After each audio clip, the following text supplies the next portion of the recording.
Hello friends, welcome back to my channel. হ্যাঁ বন্ধুরা, এখন শীতের লাস্ট সিজন, গাজর বাজারে অনেক পাওয়া যায়। কিনে নিয়ে এসে শুধু গাজরের হালুয়া আর স্যালাড খালিই হবে না, কিছুটা আচার বানিয়েও রেখে দিন, বছর জুড়ে খেতে পারবেন। তো দেখুন, আমি আচার বানাতে চলেছি। আর ভালো করে ধুয়ে শুকনো করে লবণ মেখে নিলাম। তারপর আধা ঘন্টা পর দেখবেন যে গাজর থেকে জলটা ছেড়ে দিয়েছে। তারপর একটা ছাঁকনির মধ্যে রেখে দেব যাতে জলটা নিচে পড়ে যায়। তো আচার বানানোর জন্য আমি এখানে মেথি, জৈন, মিঠা জিরা, জিরা, তেজপাতা, লঙ্কা আর গোলমরিচ, এখানে গুঁড়ো মশলা নিয়েছি, লবণ, কালা লবণ, মরিচের গুঁড়া, হলুদের গুঁড়া, আর নিলাম তেল, আর সাথে ভিনিগারটা অবশ্যই লাগবে। তারপর একটা প্যান বসিয়ে এই মশলাগুলো আমি ভাজবো না, সেজন্য আলাদা করে নিয়েছি। আর এই মশলাগুলো ভেজে নেব, তেলে নেব 1 মিনিটের মতো। প্রথমে আমি শুকনো লঙ্কা আর তেজপাতাটা তেলে নিচ্ছি। এভাবে 1 মিনিট রোস্ট করলেই হয়ে যাবে। তো নামিয়ে আবারও বসিয়ে দেব কড়াইটা।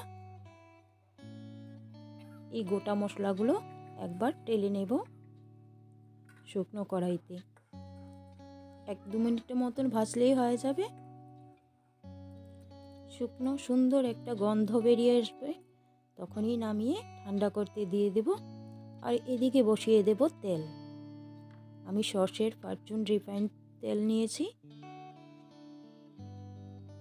একটা প্যানে আমি গরম করতে বসিয়ে দিয়েছি, আর এদিকে মশলাটা ঠান্ডা করতে দিয়েছি। ঠান্ডা হলে আমি একটা মিক্সি জারে এভাবে নিয়ে নেব।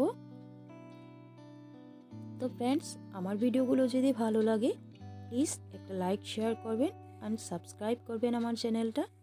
পাশে থাকবেন, বেল আইকনটি অবশ্যই ক্লিক করে দেবেন যাতে নতুন কোনো ভিডিও রেসিপি আপনারা অতি শীঘ্রই পেয়ে যান তার নোটিফিকেশন। তো দেখুন, আমি জারটাতে নিয়ে নিলাম। এবারে এটা আধা ভাঙা করে গুঁড়ো করে নেব। আর এদিকে গরম হয়ে গেছে তেলটা, গ্যাসটাও অফ করে দিলাম। তো দেখুন, এভাবে গুঁড়ো করে নিয়েছি। তারপর একটা বাটিতে এভাবে নিয়ে নিলাম গাজরগুলো আর শুকনো মশলাগুলো, গুঁড়ো মশলাগুলো আগে দিয়ে দিলাম। তারপর ভাজা মশলাটা দিয়ে দেব।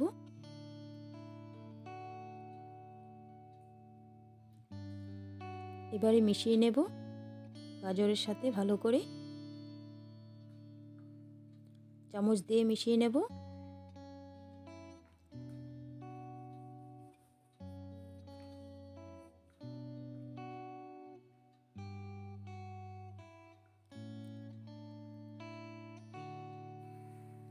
এবারে গরম তেলটা এভাবে গরম গরম ঢেলে দেব মশলা, গাজরের আর মশলাতে। আবারও ভালো করে মিশিয়ে নেব।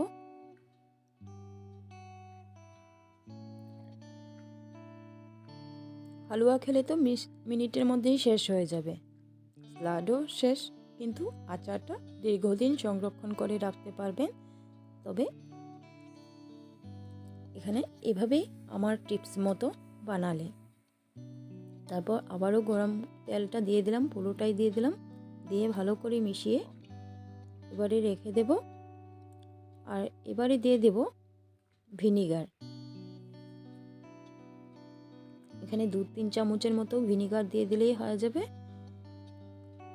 আমি আন্দাজ করে ঢেলে দিলাম এই যে ভিনিগার। তারপর আবারও মিশিয়ে এবারে ঠান্ডা হতে দেব। আর একটা এয়ারটাইট কন্টেনার নিয়ে নেব যাতে এটা দীর্ঘদিন সংরক্ষণ করা যায়। তো দেখুন, এইভাবে পরিষ্কার একটা জার নিয়ে নিতে হবে, কাচের জার। কাচের জার নিলে ভালো হয়, আপনারা প্লাস্টিকের জারও নিতে পারেন। তবে মুখে জল আনা একটা রেসিপি গাজরের আচার। দেখুন কতটা দারুণ লাগছে। এভাবে বানিয়ে রাখলে রুটি, ভাত, পরোটার সাথে খুব এনজয় করে খেতে পারবেন। যখনই আচার খেতে ইচ্ছা করবে বের করে এই রেসিপির মজা নিতে পারবেন। তো ঠান্ডা হয়ে যাওয়ার পর আমি এই জারটাতে ভরিয়ে নেব। আর পারলে মাঝে মাঝে রোদে দিবেন।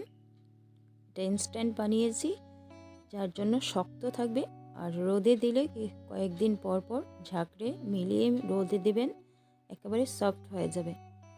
তো দেখুন আমার আচারটা রেডি, গাজরের আচার।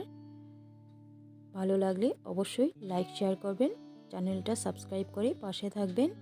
ধন্যবাদ পুরো ভিডিওটা দেখার জন্য।